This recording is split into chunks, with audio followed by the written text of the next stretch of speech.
In Jesus' name we pray. You may be seated.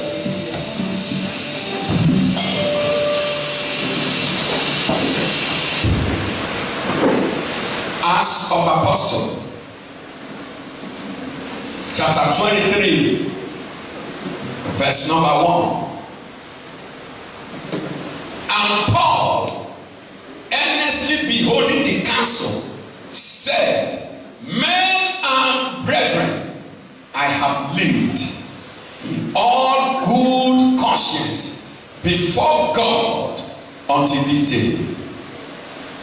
Acts of Apostles chapter 26 verse 16. And herein do I exercise myself to have always a conscience void of offense toward God and toward men. Conscience void of offense towards God and towards men. We want to continue the message, Kingdom Rules of Life, part 4. And we said that rules are important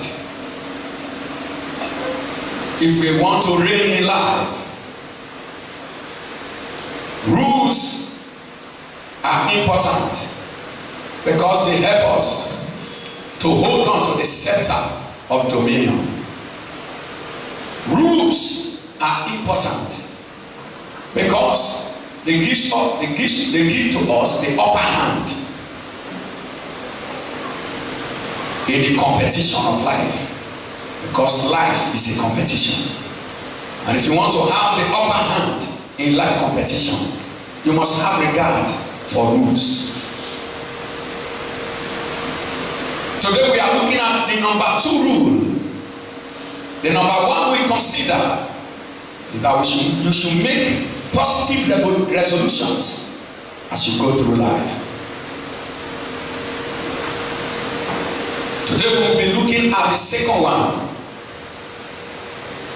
Keep a good conscience.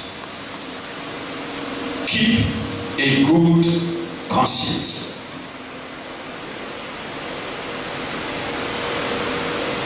Conscience is the inner sense of what is right or wrong in one's conduct or motives.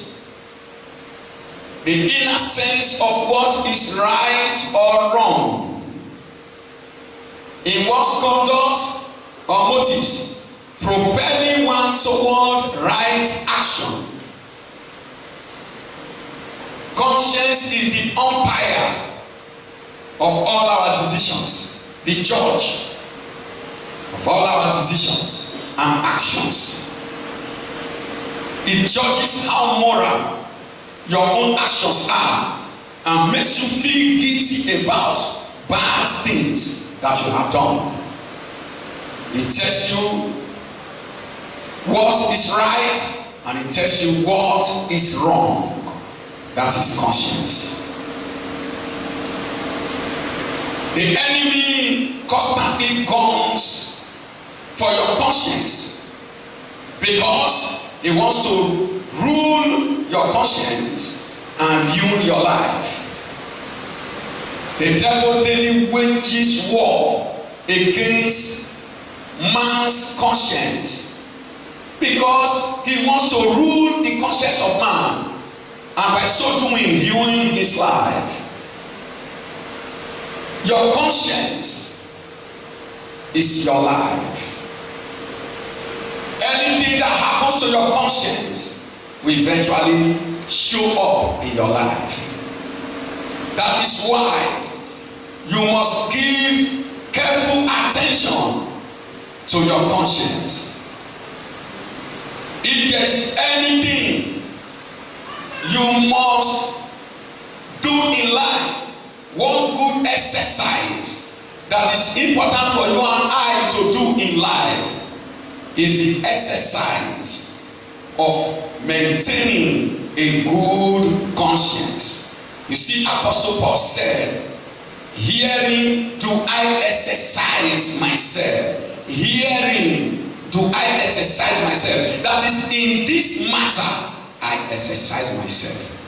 In this matter, I give careful attention. What matter? The matter of conscience. The matter of conscience. Conscience is a serious matter that you should give careful attention. And how does he exercise himself? How does he practice?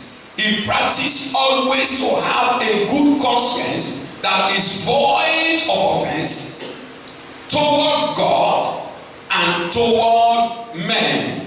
Conscience void of offense toward God and toward men. I want to read this right up, the invisible fence. Conscience is an invisible fence that God used to protect your life from destruction, to protect yourself and preserve you from hurt and harm. I met this writer when my friend Joe Hamlet acquired a golden retriever. He wanted to make sure that his dog, the name of the dog is Keeper. I would say Keeper. That is the name of the dog. He wanted to make sure that his dog Keeper wouldn't get hit by a car. So he installed an invisible fence around his property. He buried an electrical wire a few inches deep under the soil, which was connected to a small box that sent out a signal to a receiver in the dog's collar. Whenever Keeper, that is the dog, walked near the property line, the collar chipped. It makes a little noise, which warned him to back away. If he ignored the warning and started crossing the boundary, he received a shock from the invisible fence, which taught him to stay inside the area. After a few chips and shocks, his dog started figuring out where he could and couldn't go. If Keeper wandered near the road, he would hear a chip. He didn't want to get shocked again, so he would move back into the yard. God has put an invisible fence inside everyone called a conscience, which warns us when we are about to do something wrong. Romans chapter 2 verse 15 says, the law is written in their hearts, their conscience bearing witness, and their thoughts alternately accusing or else defending them. If you are a Christian, the Holy Spirit will warn you, like sending out a chip to keep you from going to the wrong places. Are you listening to me? If you ignore the warnings, you may be heading for the shock of your life. That doesn't have to happen. Do what's right and follow the Holy Spirit. God always bless you when you do the right thing. God always bless you when you do the right thing. Listen to this. Live with a clean heart every day of your life. Love with a pure motive. Give with an open hand. Then sleep with a clear conscience. Sleep with a clear conscience. If you want to wake up sound, every day you go to bed with a clear conscience. Hear me, your conscience is so sensitive that you cannot bribe it. The court of justice is in the heart of every man. Tell your neighbor, the court of justice is in your soul. God has established a court of justice in every man's soul. You can go to human court and be free, but You know, you can lie in human court, you can cheat in human court, you can have a lawyer to bail you and defend you in a human court, and even if you are wrong, you will go free. But God has put a court of justice in the chambers of every man's heart. There is a chamber of justice in your heart, and that chamber of justice, where you are free after you are cheated, that chamber will tell you you are wrong. It will follow you. You can't bribe it, you can't run away from it, you can't escape from it. A sin against conscience is a sin against your soul. Any sin against conscience is a sin against the court of justice in your heart, and it's going to judge you. A sin against conscience is a sin against your destiny that will make you to slow down in the race of life. Hence, you must be very careful to give conscience attention, and make sure you don't kill that watchdog of your life. Conscience is the watchdog of your life. If evil want to come to it, to your life, conscience will begin to bark. Conscience will begin to bark. Don't do it. Don't do it. Don't do it. It is wrong. It is wrong. Conscience will warn you when you want to do anything that is wrong. After it warns you and you ignore it, it will come back and condemn you. It will first of all be your friend. But when you refuse conscience from being your friend, it will now be your judge. Conscience. And listen to me. If you want to have true liberty in life, make sure you don't imprison your conscience. If you want to have true liberty in life, make sure you don't imprison your conscience. Be a captive of your conscience. Help me tell somebody, be a slave of your conscience. Don't make your conscience your slave. Rather, make yourself a slave of your conscience. So many people have in life enslaved their conscience. But when your conscience enslaves you, it is better off. Hear me, conscience. Conscience is a serious matter. Conscience is the watchman of virtue. It's the watchman of virtue. Every good thing in your life, conscience is the watchman over them. It's the watchman over your character.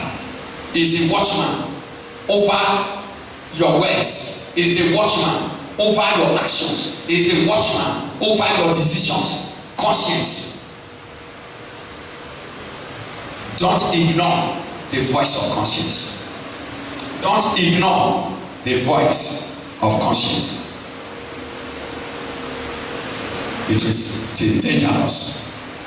Genesis chapter 3, verse number 9, 10, and 11. And the Lord God called unto Adam and said unto him, Where art thou? And he said, I heard thy voice in the garden, and I was afraid, because I was naked, and I hid myself. And he said, God said to him, Who told thee that thou wast naked? Hast thou eaten of the tree whereof I commanded thee that thou shouldest not eat? What told you? Adam and Eve used to have sweet fellowship with the Lord in the cool of the day. But here was another time for sweet fellowship. God came in for fellowship. And he did not find them in the church. He didn't see them in the church. And he asked them, Adam, Adam, Eve, where art thou? And Adam answered from a hideout. He said, We heard your voice. We were afraid. I want to tell you, what made them to be afraid? They have sinned. Did God know about their sin? Amen. Conscience immediately told them that God knows about what you have done. And what happened? Conscience sent them into the prison of darkness. Go and hide. Conscience will hide you from your glory. Conscience will hide you from the light. When you sin against conscience, it will send you to the prison of darkness. It will send you to a hideout where you will be alone, where you will suffer alone. When you sin against conscience, it will police you everywhere. We heard your voice and we hid ourselves. And God asked them a question again to still torment their conscience. Who told you? Who told you?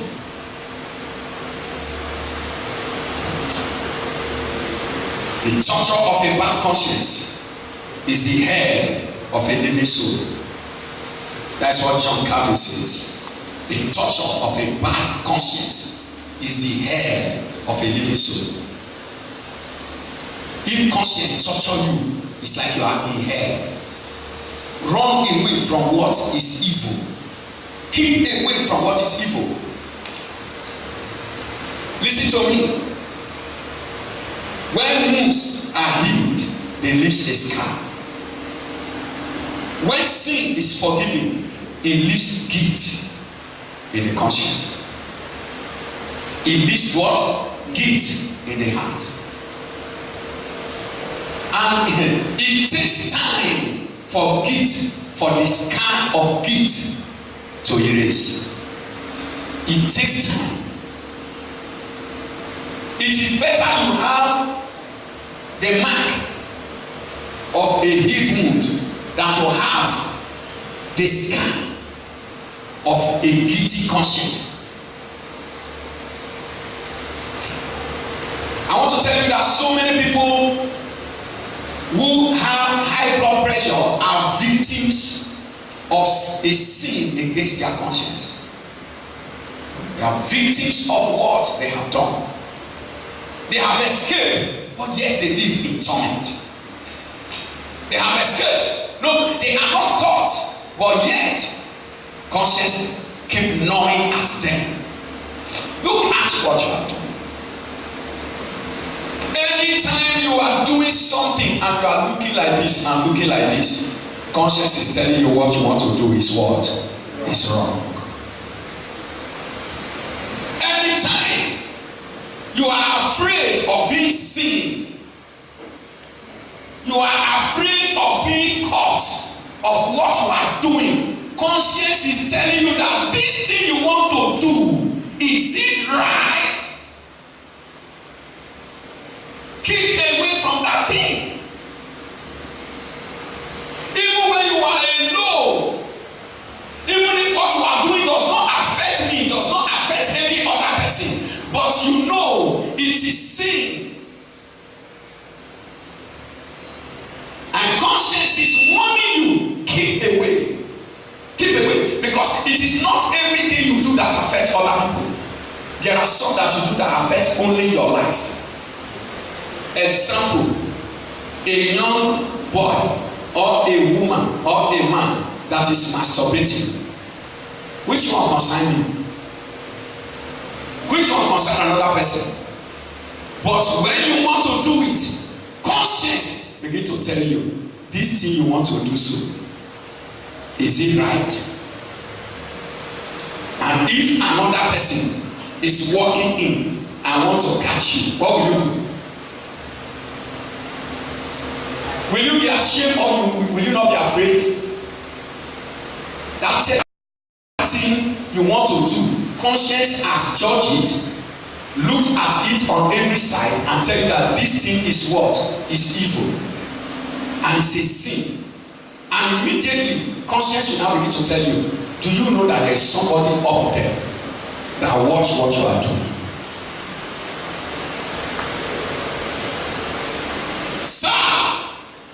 man. The things you do day by day, nobody sees you. But there is a heaven judge that is going everywhere with you. It's going everywhere with you. The Chinese proverb says, don't hang your conscience on your back. Bring it to the front. If your conscience at your back, you are gone. Don't hang your conscience on your back. Some people, their heart is not where it's supposed to be. It's at their back. It's at their back. There is a higher court than the chief court of justice. It's a higher court.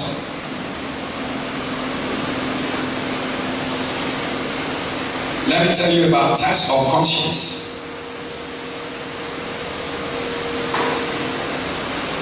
Generally, we have two types of conscience. Generally, two major types of conscience. That is good conscience and bad conscience. The two major ones is what? Good conscience and what? Bad conscience. A good conscience is one that is healthy and sensitive to the Holy Spirit and God's word. It's a healthy conscience. Sensitive to the Holy Spirit and sensitive to the word of God. Acts of Apostles 23 verse number 1, we see Paul saying, and Paul earnestly beholding the council said, men and brethren, I have lived in all good conscience. How should we live? In all good conscience before God until this day. 1 Timothy chapter 1 verse 5. Now the end of the commandment is charity out of a pure heart and of a good conscience and of faith on faith. Charity out of a pure heart and of a good conscience. That is the end of the commandment. So make sure. Hebrews 13 verse 18. Pray for us, for we trust we have a good conscience in all things, willing to live honestly. Those who have a good conscience, how do they live? They live honestly in all things. They live a life of honesty, a life of truthfulness. You live the life of truth. Anybody that is a liar cannot have a good conscience. Your conscience is defiled. Your conscience is corrupt. 1 Peter chapter 3 verse 16. Having a good conscience, that whereas they speak evil of you as of evil to us, they may be ashamed that falsely accuse your good conversation in Christ. When you have a good conscience, those who speak evil of you today, they will turn back tomorrow to see your lifestyle, to see the goodness of your life, to see your integrity, and they will come back to you and they will praise you. Hallelujah. And we talk of the evil conscience. Hebrews chapter 10 verse number 22. Let us draw near with a true heart in full assurance of faith, having our hearts sprinkled from an evil conscience and our bodies washed with pure water. We should have our hearts sprinkled from an evil conscience. Evil conscience. There are people that their conscience is evil. Their heart is evil. Everything they do and think, or think and do, are evil. God said we should have our heart sprinkled from an evil conscience. From the two major groups, I want to give us about 5 different kinds of conscience. Number 1, a godly conscience. Godly conscience. For this is thankworthy if a man for conscience toward God endure grief, suffering wrongfully. Conscience toward God. If you have the fear of God in your heart, you are having a godly what? Conscience. If you have the fear of God in your heart, you have a godly conscience. Because the fear of God is to depart from evil. 2 Corinthians chapter 1, 2 Corinthians 1 verse 12. For our rejoicing is this, the testimony of our conscience, that in simplicity and godly sincerity not with fleshly wisdom, but by the grace of God, we have had our conversation in the word and more abundantly to the word. Paul was telling the people, this is the testimony of our conscience, that in simplicity we have lived our life in simplicity, and number two, we have lived our life in godly sincerity. Godly sincerity. This is what God demands from those who will be kingdom citizens, those who will make heaven, those who will live a life that is worthy of God. They must live their life in simplicity and godly sincerity. Somebody say simplicity, godly sincerity. These are the things that make a godly conscience. These are the things that make for a godly conscience. A conscience without God is like a court without a judge. A conscience without God is like what? A court without a judge. When we say make your life a slave of your conscience, sir, man, if you are not born again, your conscience is not born again. So you cannot be a slave to a conscience, to your conscience when you are not born again. You will be the worst of slaves. You cannot be a slave when you know your conscience is dead. You become a slave to your conscience, a dead conscience. You will head towards destruction. You are going for destruction. Praise the Lord. So when God is not in your conscience, you are like a court that does not have a judge. And you can know what will happen in that court. There will be fighting, there will be rivalry, and there will be no settlement in that court because there is no judge. So there will be rivalry within you. The battle of your mind will continue, and there will be no settlement within you because your conscience lacks God. A godly conscience is a captive to the word of God. And do you know a godly conscience is a captive to the word of God? Is what? A captive to the word of God. Number two, we talk of a clear conscience. Number two is a clear conscience. A clear conscience is more valuable than wealth. That is a Filipino proverb. He said a clear conscience is more valuable than wealth. Acts of Apostles 24 verse 16. And herein do I exercise myself to have always a conscience void of offense toward God and toward men. A clear conscience is a conscience that is void of offense, empty of offense. No evil, no offense before God. When God look at you and say you are blameless, He look at your life and say, this my son, this my daughter is blameless. That's a clear conscience. God can see through you. Men can look at you and see through you. That is a clear conscience. But some people's conscience is opaque. God cannot see through them. They cannot see through themselves. And man cannot see through them. Clear conscience toward God and towards men. Word of God said in 1 Timothy chapter 3 verse number 9, holding the mystery of the faith in a pure conscience. A clear conscience is a pure conscience. And that is what God encourages us to have. Hallelujah. God cleanses your conscience when you obey the word of God. Number 3, we have the guilty conscience. Genesis chapter 42 from verse 21.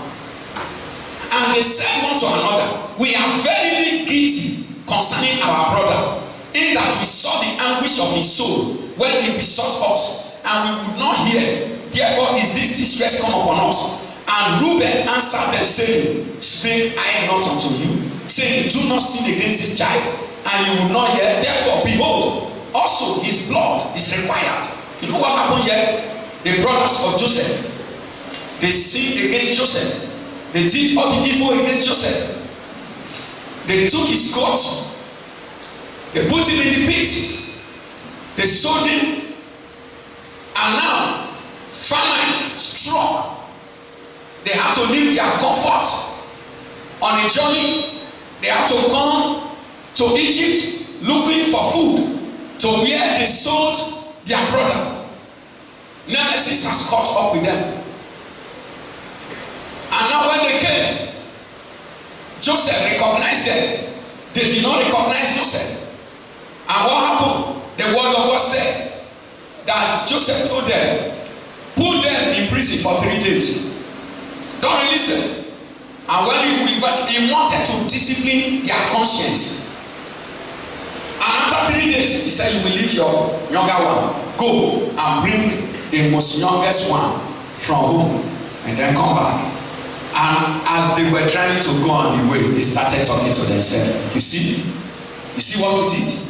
You see, our evil that we have done as what has come back on us. They were passing judgment on themselves. Reuben, the eldest one, told them, when I told you people that time that we should not do it, did you listen to me? Conscience was flogging them everywhere. Flogging them. And the stroke of conscience can be so heavy.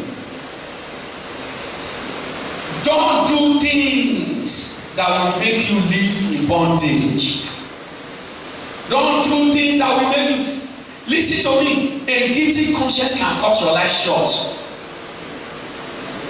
A guilty conscience, living with a guilty conscience every day, can minus from your years on earth.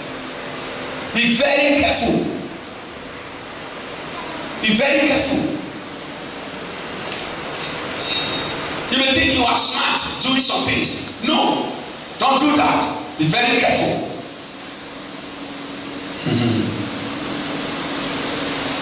Conscience, after you sin against conscience, it becomes a troublemaker. It drives away sleep from your eyes. You are the first one to look for trouble. When he tells you don't do this and you do it, when it comes back, it's a great troublemaker. It will drive away sleep from your eyes. You will look for it, you will not see it. It will give you BP, and that BP will lead you to take unnecessary drugs. And it is conscience that is pushing you and killing you. You went out, your wife did not know. You slept with another lady, or you are carrying another lady to another place to go and drink. Your wife is there. Your wife is not there. But when you come back home, are you the same person? Do you come back to your house with a normal mind, with a normal heart? No. If you commit sin and you are still normal, you are mad. If you are living in sin and you are still normal, you are still living normal, living healthy, you are mad. I will tell you your kind of conscience. You know you are doing what is wrong, but it's no longer wrong in your eyes. Something dangerous is happening to you. Something dangerous is happening to you. Listen to me. A guilty conscience is a hidden enemy. American Indian proverb said a guilty conscience is a hidden enemy. It watches you. What you are doing, let me catch you. A guilty conscience is like Nigeria last man or Lagos last man. You know the last man of Lagos? The only thing is that conscience is a little bit different from them. Lagos last man will hide. Instead of them to stand on the road and tell you, you don't pass this place, go to that place to turn. They will wait for you to turn. And then they will come. Why did you turn here? They will arrest you. Praise the Lord. So the difference between conscience and Lagos last man is that conscience will warn you. This road you want to pass, don't do what? Don't pass it. But after you pass it, it will come and arrest you. And from that moment he arrests you, you have no peace. No matter what the bribe will be given to it, you have no peace.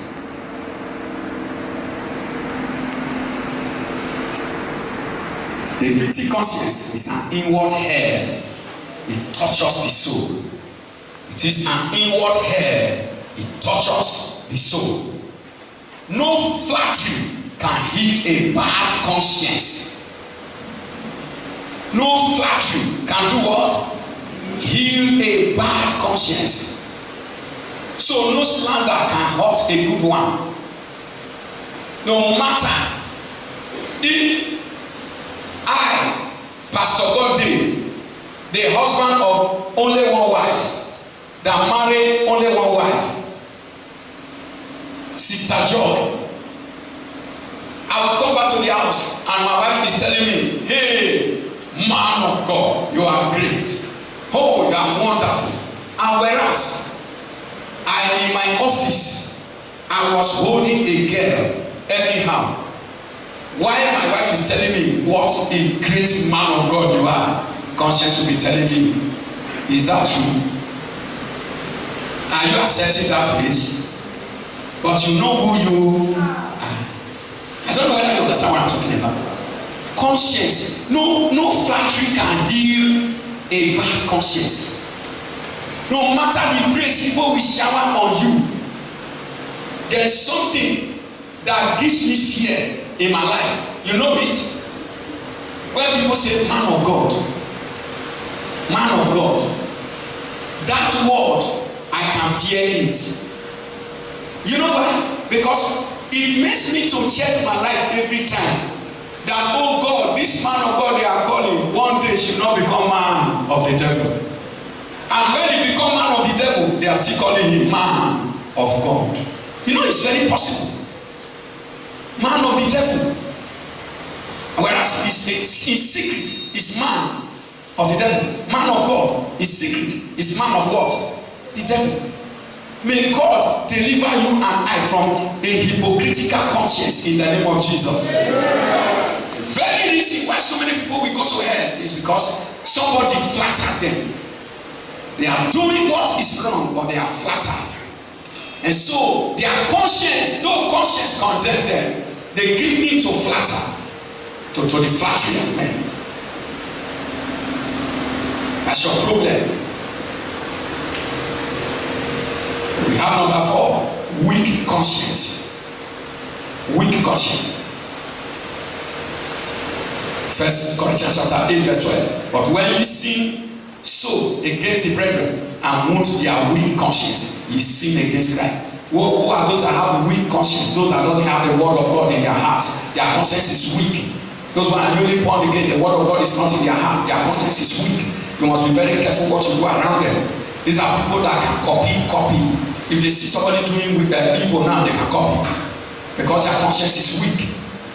They are not stable. They are very fragile. Very fragile. They find it difficult to dictate between good and bad. Their conscience is weak. They find it difficult to stick. When they know that this is what I need, this is what is good, they find it difficult to stick to what is good. These are the people that have a weak conscience. If you are the copycat type, that can copy anything you see, you have a weak conscience. You don't examine your actions to know whether they are good or they are bad. You have a weak conscience. Hallelujah. A weak conscience is one that has simply not been trained in what is right. Lacks knowledge from God that provides the right standard. The remedy for a weak conscience is training in the word of God. Hebrews chapter 5 verse 14. Number 5, we have the seared conscience. Seared conscience. S-E-A-R-E-D. Seared conscience. But when the conscience has become seared, when a man has played with the fire and burnt his conscience and calloused it until he can handle the hot iron of sin without shrinking, there is no longer any safety for him. The word of God called that conscience a conscience that is seared with hot iron. 1 Timothy 4 verse 2. Conscience that is seared with hot iron. When somebody can sin and the sin no longer torments his soul, that person's conscience is seared, and it happens gradually. You know how? Let me describe it. I don't know why I'm focusing on only one thing. I'm mentioning one thing because God wants to heal 2 people in this house. 2 people. God is healing you in this house. You are married. You touch somebody's wife today. Oh, Jesus, have mercy on me. Have mercy on me. It was only touch. You didn't go further. The next day, you come again. You go further. If it was shoulder before, you drop from shoulder to the breast.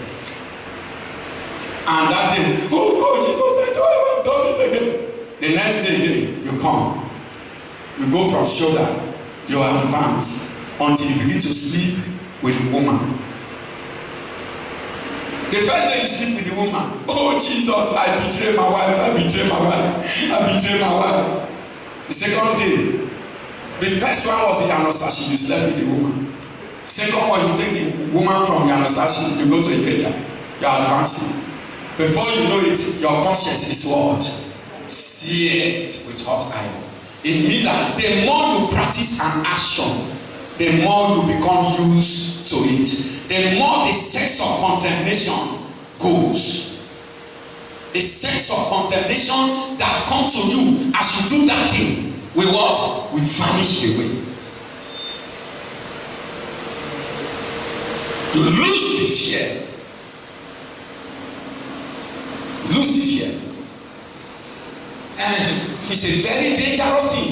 When you begin to handle that hot iron, the hot iron that can burn you, you are not handling it, and it does no longer burn you, it doesn't burn you again. It's a dangerous thing. It means that you are heading for imminent destruction. Imminent destruction.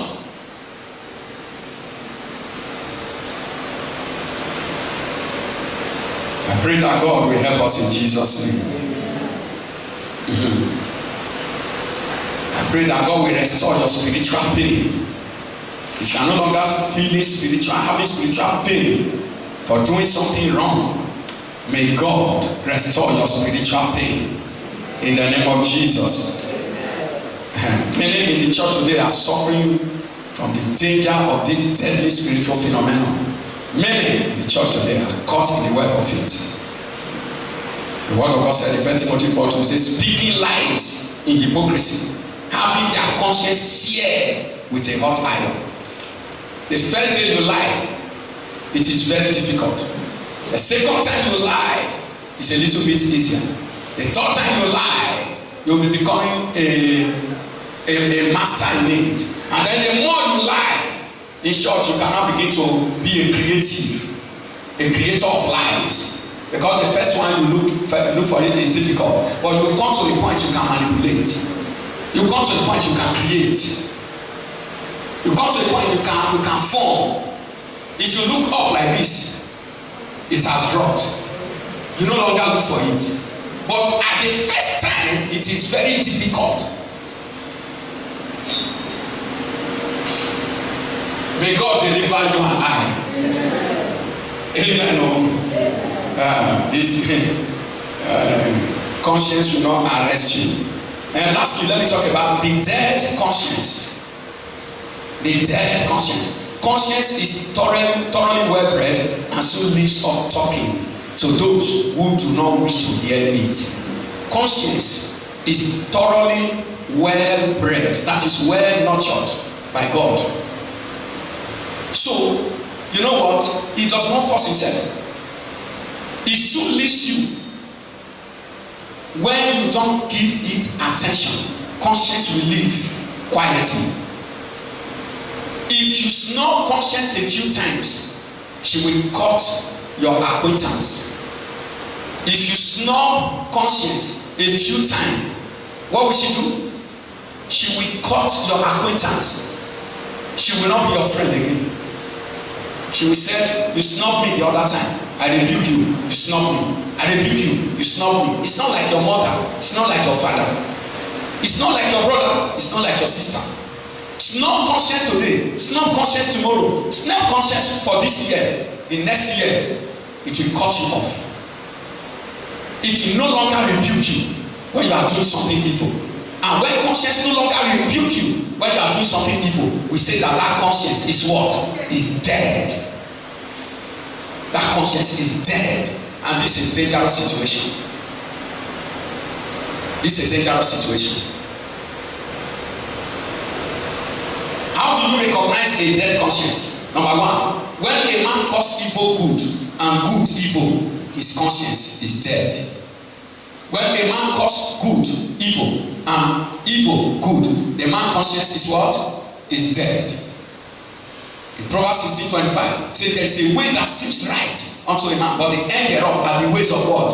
Of death. Number two, when someone commits sin without the slightest remorse, the conscience is what? Is dead. You see somebody who commits sin like this, but there is no single remorse, no brokenness, no brokenness. The person is waxing stronger and stronger, enjoying the sin. That man's conscience is what? Is dead. He doesn't even feel whether God is somewhere. That man's conscience is dead.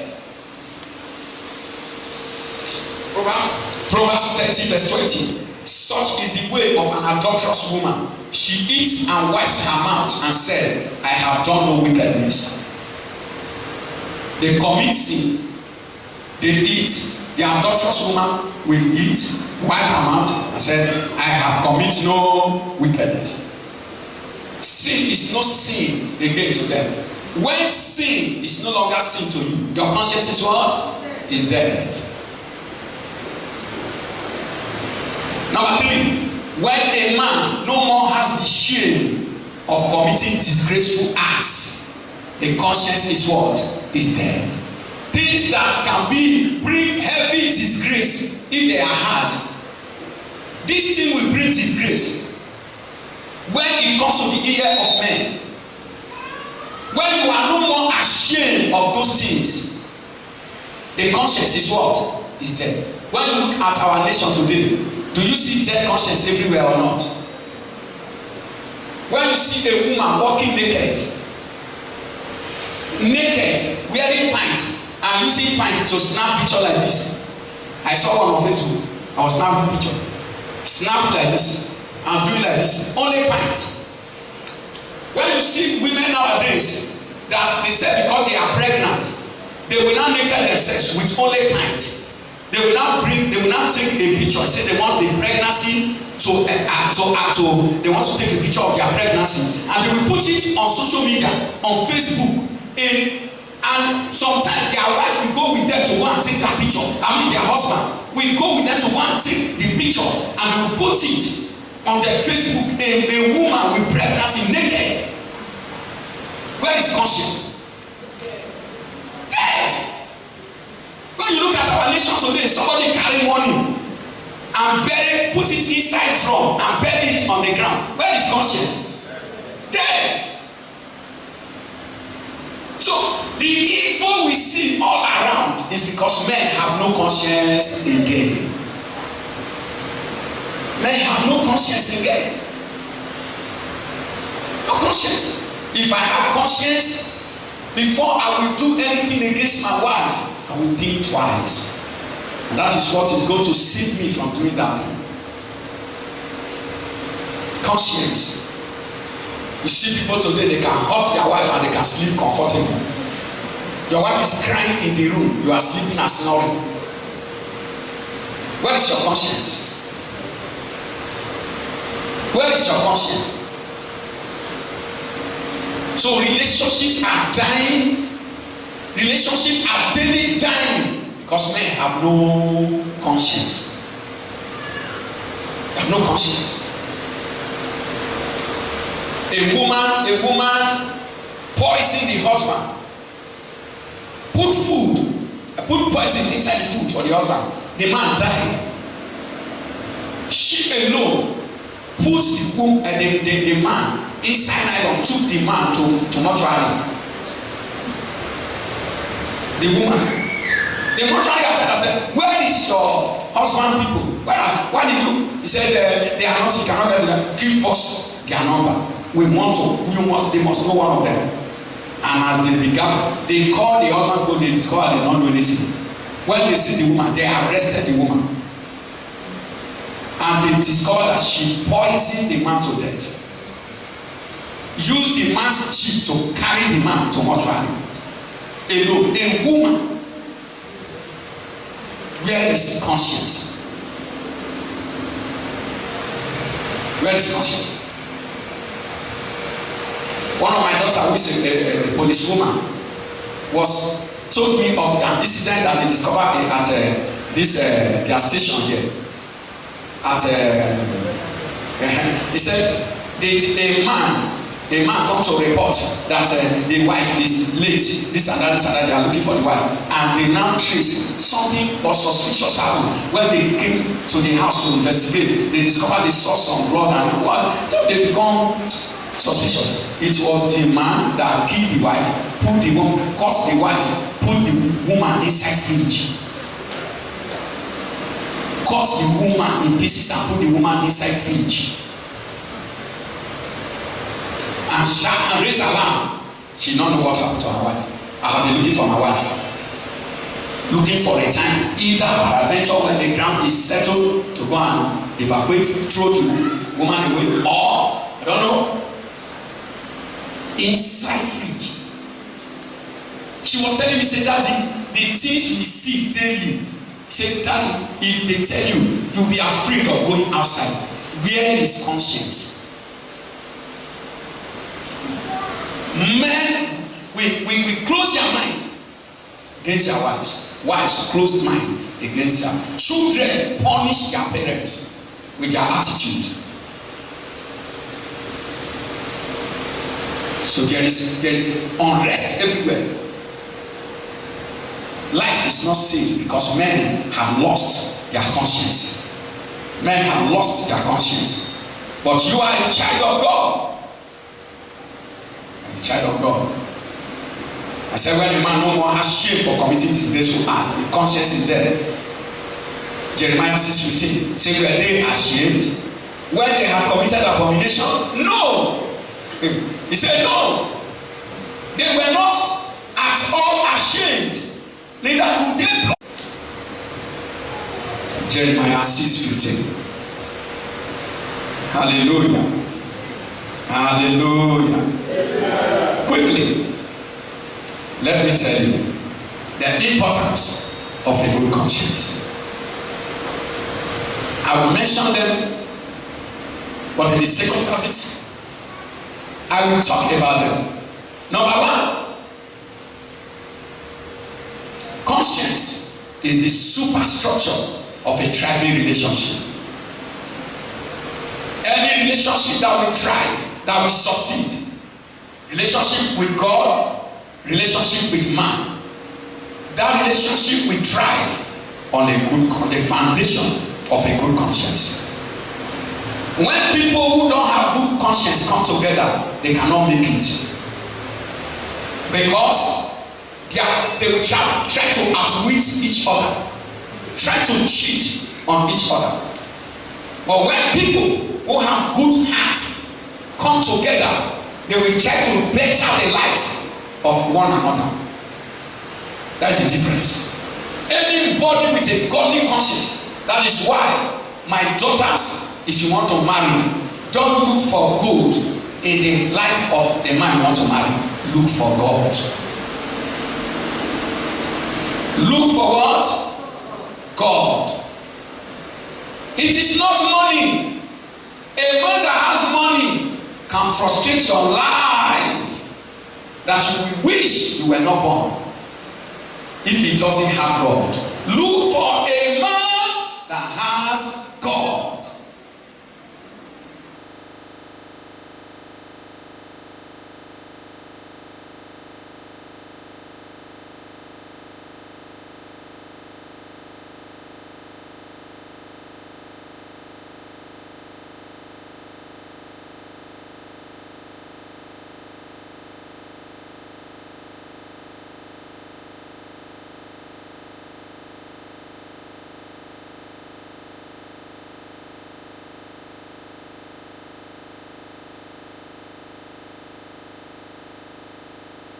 Warn you, keep away.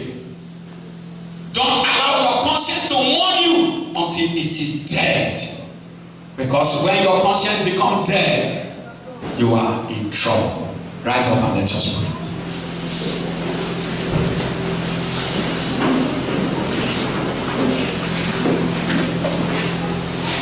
pray. Beloved, is your conscience alive? Is your conscience weak? You are a copycat of every action of men, not choosing between right and wrong. Is your conscience dead? Do you sin smiling? Do you still have a broken heart?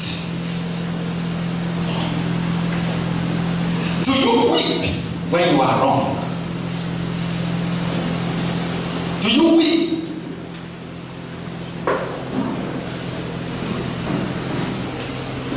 I want you at this time to talk to the Lord and say, oh God, give me the grace to live with a clear conscience, a pure conscience before you all the days of my life. Raise a prayer to God.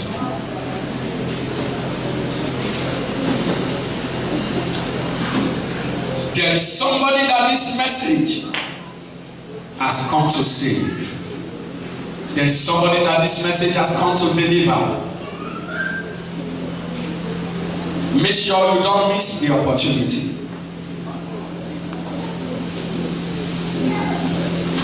Don't ignore it. God has come to wake up the conscience of somebody to life again.